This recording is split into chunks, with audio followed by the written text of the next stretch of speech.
याचक हैं स्वर्गीय श्रीमती सोना देवी जी की पुण्य स्मृति में श्री विनोद सेठी, श्री दिवस, श्रीमती रश्मि सेठी, श्री आनंद, श्रीमती नीनू सेठी, श्रीमती चांदनी, श्री अभिषेक पाटोदी, श्रीमती शिवांगी, श्री सौरभ छावड़ा, चिरंजीवी दक्ष, कुमारी अमायरा, चिरंजीवी अरहम, कुमारी शरण्या एवं समस्त सेठी परिवार दीमापुर एवं कोलकाता।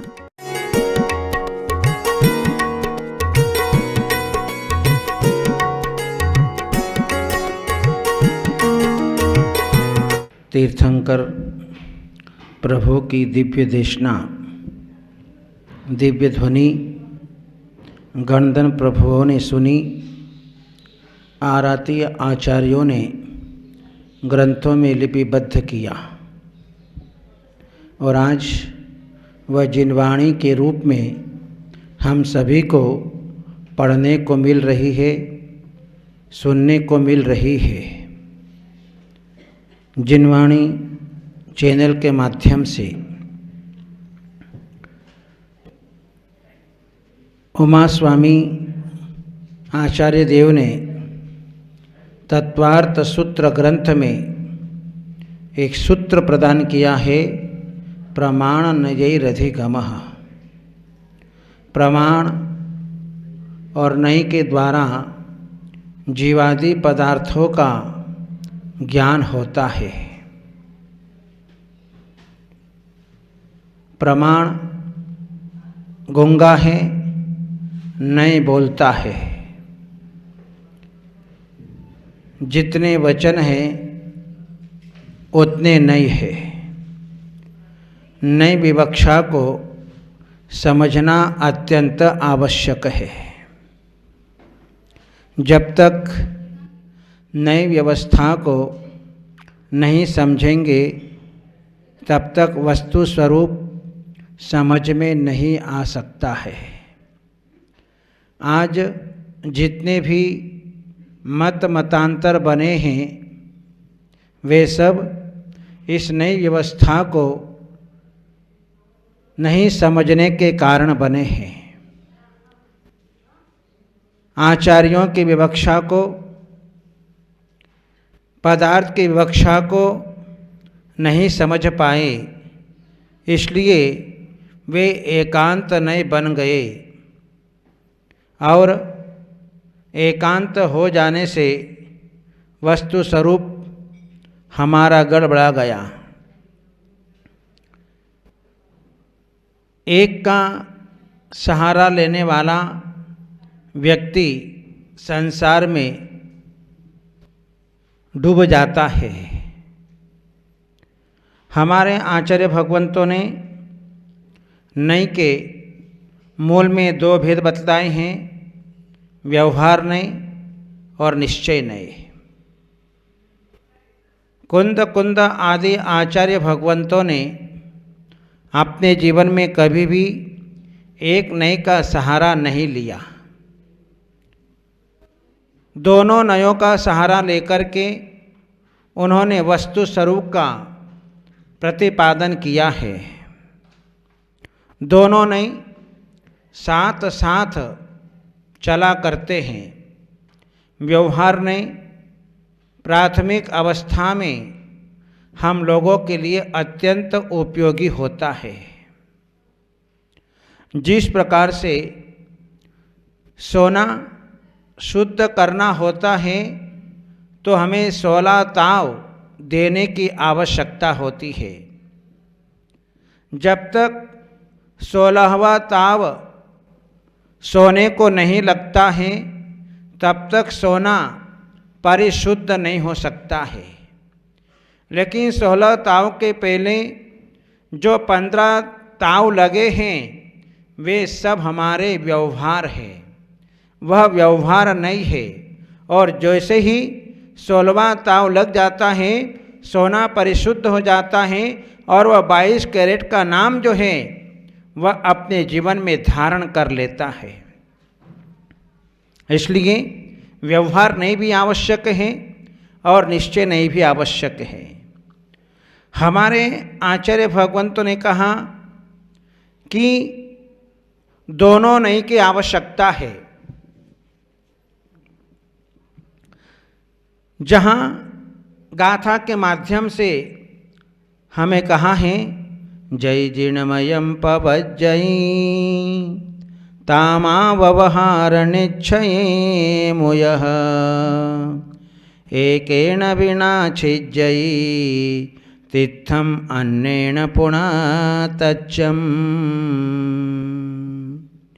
जयी यदि जीर्णमयम पवज्जयी, यदि जिनमत का प्रवर्तन करना है तो माँ व्यवहार निश्चय मुअठ, तो व्यवहार नहीं और निश्चय नहीं को मत छोड़ो।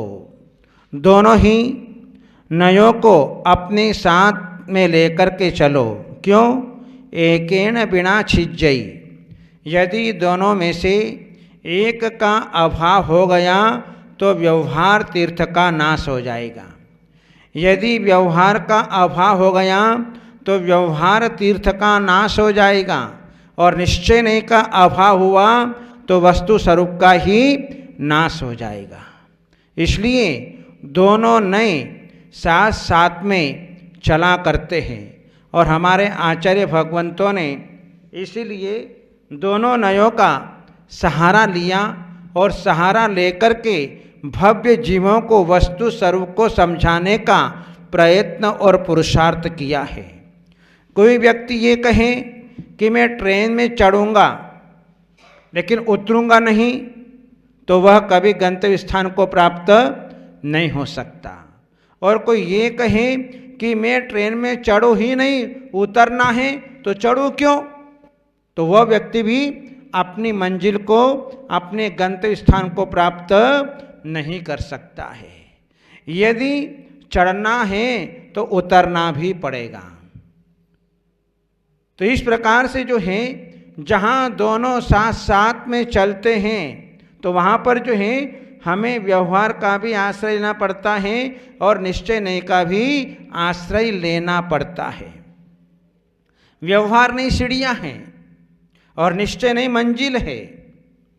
यदि हम सीढ़ियों पर पैर रखेंगे तो मंजिल को प्राप्त कर सकते हैं। अब हम सीढ़ियों के ऊपर पैर रखें नहीं और कहें कि हमको मंजिल मिल जाए, ये कदापि संभव नहीं हो सकता है। हम जैसे जैसे आगे बढ़ते चले जाएंगे, सीढ़ियाँ अपने आप छूटती चली जाएगी और जो है हम अपनी मंजिल को प्राप्त कर लेंगे। एक तो सामान्य हलवा होता है और एक विशिष्ट हलवा होता है। सामान्य हलवा तो जिसमें केवल मात्र चीनी मिला दी, घी मिला दिया और जो है हलवा बना लिया, और एक जो है विशिष्ट, जिसको हम कहते हैं शक्तिवर्धक, जिस हलवे को बनाने में जहाँ अच्छी अच्छी बादामें डाली जाती हैं, अच्छी अच्छी किशमिश मुनक्का डाली जाती हैं, अच्छी अच्छी इलायची डाली जाती हैं, तब जाकर के जो है वह विशिष्ट हलवा बन पाता है। तो माँ ने अच्छा हलवा बनाया और कोई थोड़ा सा हलवा नहीं बनाया, क्योंकि घर के अंदर 7 बेटे थे, उन 7 बेटे की बहुएं थी, उनके बेटे बेटियां थी, इसलिए कढ़ाई भर के हलवा बनाया। नहीं तो कंजूस आदमी होवे तो थोड़ा थोड़ा सा बना करके रख देता है, लेकिन माँ ने उदारता के साथ में हलवा बनाया, और हलवा बना करके जो है माँ जो है वह उस हलवे को प्लेटों के अंदर फूल भर करके रख दिया और साथ में चम्मचें रख दी और बेटे से कहा कि जाओ बेटा, मैंने आप लोगों के लिए अच्छा हलवा बनाया है, उस हलवे का सेवन करो, उसका स्वाद लो और अपने शरीर को मजबूत बनाओ। आज तो हलवा खा नहीं सकते, हलवा खाने जाए तो चीनी बढ़ जाए, मन में टेंशन, फिर दवाइयाँ खाओ, इंसुलिन ले, लेकिन पहले के लोग जो हैं हलवे को पचा लेते थे, लड्डू को पचा लेते थे, चाहे कितने लड्डू खा ले तब भी कुछ नहीं होता था। लेकिन आज तो 1-2 लड्डू खा लिए तो बस चीनी बढ़ गई, बंद करो। ये स्थिति जो है वर्तमान की है। तो माँ ने जो है सारे प्लेटों के अंदर जो है हलवा भर दिया, और हलवा भरने के बाद में साथ साथ में चम्मचें रख दी और कहा कि जाओ, बेटे बहू से कहा कि जाओ तुम आराम से जो है हलवा खा के आओ। सब लोग गए और देखा सब के अंदर, प्लेटों के अंदर हलवा रखा हुआ है, प्लेटों के साथ साथ जो चम्मचें रखी हुई है और चम्मचें रखी हुई है, लेकिन विवाद खड़ा हो गया कि माँ ने पक्षपात किया। अरे माँ ने तो हलवा बनाया है, माँ ने जो है सबके लिए अलग अलग प्लेट में बराबर बराबर का हिस्सा कर दिया है, चम्मचें रख दी हैं, साथ में नमकीन रख दी है, फिर भी माँ ने हमारे साथ में पक्षपात किया। बहुत देर हो गई, आपस में लड़ते रहे। जब माँ ऊपर आई, माँ ने देखा ये हल्ला किस बात का। गई कमरे में, माँ ने पूछा क्यों भाई क्या बात हो गई, हलवा क्यों नहीं खाया? बोले माँ आपने हलवा बनाया बात ठीक है, अच्छा सुंदर गंध भी आ रही है, लेकिन आपने हमारे साथ में पक्षपात किया। बोले क्या पक्षपात किया? बोले आपने जो है चम्मचें रखी, वो चम्मच एक सोने की रख दी, एक चांदी की रख दी, एक पीतल की रख दी, एक लकड़ी की रख दी, एक फलाने की रख दी, ये पक्षपात हो गया। तो माँ ने कहा कि अरे बेटा तुमको चम्मच खानी थी कि हलवा खाना था? बस हलवे से पेट भरता है, चम्मच से पेट नहीं भरता है। इसी प्रकार से व्यवहार नहीं और निश्चय नहीं है। व्यवहार नहीं जो है वह हमारा चम्मच के समान है, और निश्चय नहीं जो है वह हलवे के समान है। जहां व्यवहार नहीं के माध्यम से निश्चय को प्राप्त किया जाता है, यदि दोनों में से एक को भी छोड़ दिया जाता है, व्यवहार को छोड़ दिया जाता है, तो निश्चय की प्राप्ति नहीं होगी, और निश्चय को छोड़ दिया जाता है तो व्यवहार की प्राप्ति नहीं होती है। दोनों साथ साथ में चला करते हैं। इसलिए जो है नई व्यवस्था को जो है हमें अपने जीवन में समझना पड़ेगा कि वस्तु स्वरूप का कथन कौन से नई से किया जा रहा है। जब तक नई व्यवस्था नहीं समझेंगे तब तक जो है हमें सम्यक दर्शन आदि की प्राप्ति, जीवादि पदार्थों का ज्ञान अपने जीवन के अंदर नहीं हो सकता है। ये नई चक्र है, ये नई चक्र जो है तीक्ष्ण धार वाला है। हमारे आचार्य भगवंतों ने कहा अत्यंत निश्चित धारम, ये अत्यंत तीक्ष्ण धार वाला है। जिसको चलाना आ गया उसका बेड़ा पार, और जिसको चलाना नहीं आया वो अपने हाथ पैर काट लेगा। इसी प्रकार से ये नई चक्र है, ये नयों का समूह है। यदि नई के समूह को यदि हमने अच्छी तरह से समझ लिया तो जीवन में कल्याण हो गया, और यदि नई व्यवस्था को नहीं समझा तो हम अपने द्वारा ही संसार में भटक जाएंगे। इसलिए चक्र व्यूह में प्रवेश करना सरल काम है, लेकिन चक्र व्यूह के बीच में से बाहर निकलना बहुत कठिन काम है। जहां अर्जुन जो है अपनी पत्नी को चक्र व्यूह में प्रवेश करने की विद्या बतला रहे थे कि चक्र व्यूह में कैसे प्रवेश किया जाता है। जिस समय कथा सुना रहे थे उस समय पत्नी जो है जाग रही थी, और उसके गर्भ में जो संतान थी उस संतान ने भी अच्छी तरह से जान लिया कि चक्र व्यूह में कैसे प्रवेश किया जाए। लेकिन जिस समय अर्जुन जो है चक्र व्यूह में से निकलने की बात कर रहे थे उस समय पत्नी को नींद आ गई भैंस पानी में।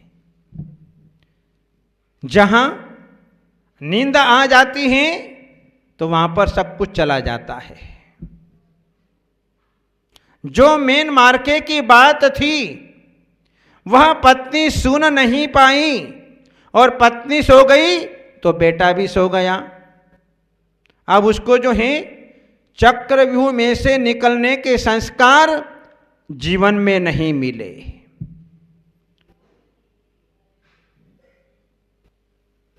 जैसे ही जन्म हुआ और जब महाभारत का युद्ध मचा, 18 दिन तक महाभारत चला, अभिमन्यु ने जो है उस छोटी उम्र में चक्रव्यूह में कैसे प्रवेश करना वो बात सीख रखी थी, वो बात सुनी थी, जिसके कारण चक्रव्यूह में प्रवेश कर गया। लेकिन सारे बड़े बड़े योद्धा लोग विचार कर रहे हैं कि इतनी छोटी उम्र में ये बालक चक्रव्यूह में कैसे प्रवेश कर गया। लेकिन जब निकल नहीं पाया और शत्रु के द्वारा अभिमन्यु का वध कर दिया गया, तो ये नई चक्र है। इस नई चक्र को समझना सबसे पहले तो बहुत कठिन बात है, और यदि समझ लिया और समझ करके जो है अपने आप को सुरक्षित कर लिया तो समझना सबसे बड़ा पुण्य। और इस नई चक्र को समझ करके भी अपने आप को नहीं समझा तो अभिमन्यु की तरह हमारा भी घात हो जाएगा। इसलिए जो है नई व्यवस्था को जानना बहुत आवश्यक है। आज जितने मतांतर बने हैं, जो व्यक्तियों के मन में एकांत धारणा बैठ गई है, जिसके कारण आज इंसान जो है अपने पथ से च्युत हो गया है, अपने मार्ग से भ्रष्ट हो गया है। किसने निश्चय नहीं को प्रधानता दे दी, किसने व्यवहार नहीं को प्रधानता दे दी, दोनों ही डूब गए। व्यवहारवादी भी डूबा और निश्चयवादी भी डूबा। इसलिए दोनों नहीं साथ साथ में चला करते हैं। आज व्यक्ति को गुस्सा क्यों आता है? किसी व्यक्ति ने आपसे कुछ कह दिया तो गुस्सा आ गया, आपको कुछ ऐसे शब्दों का प्रयोग कर लिया तो आपको गुस्सा आ गया, और जो है आपको कह दिया कि जो है आप धोबी हो, आप कसाई हो, आप मूर्ख हो, आप बहिरात्मा हो, आप मूढ़ हो, नाना प्रकार के शब्दों का प्रयोग कर लिया तो व्यक्ति को गुस्सा आ जाता है। लेकिन हमारे आचार्य भगवंतों ने कहा, यदि तो उस समय नई व्यवस्था को समझ लेता तो अपने जीवन में तुझे गुस्सा नहीं आ सकता। अब तेरे को धोबी कह दिया, धोबी कह दिया, ये नहीं कौन स्वीकार करता है? 7 नयों में एक नये एवं भूत नहीं। जिस समय जो क्रिया कर रहा है उसको उसी समय कहना, उसका नाम है एवं भूत नहीं। आपको धोबी कह दिया तो क्या गलत कहा उसने? लेकिन हमने नई व्यवस्था को नहीं समझा, इसलिए गुस्सा आ गया है, हमको धोबी कह दिया। एक बार जो है जहां एवं भूत नहीं जो है इस प्रकार की चर्चा करता है कि हम कसाई कर रहे हैं तो हम कसाई हैं, हम कपड़े धो रहे हैं तो हम धोबी हैं, यदि हम देव की चर्चा कर रहे हैं तो हम देव हैं, नरक की चर्चा कर रहे हैं तो हम नारकी हैं, और यदि हम तिर्यंच की चर्चा कर रहे हैं तो हम तिर्यंच हैं। इस प्रकार नए की व्यवस्था को समझने वाले व्यक्ति के भीतर कभी गुस्सा नहीं आ सकता है। तो इस प्रकार से जो है ये नई व्यवस्था को हमें अपने जीवन में समझना पड़ेगा, तो हम अपने जीवन में गुस्से से बच सकते हैं। यही जिन शासन हमारा बहुत बड़ा उपकार करने वाला शासन होता है, क्योंकि नई की व्यवस्था हमारे जिन शासन में ही वह बतलाई है। व्यवहार ने, निश्चय ने, ऐसे बहुत सारे नयों की व्यवस्थाएं हमें बतलाई है, जिसको प्राप्त करके हम अपने जीवन में कल्याण कर सकते हैं। इन्हीं मंगल भावनाओं के साथ बोलिए गुरुदेव आचार्य श्री अजीत सागर जी महाराज की।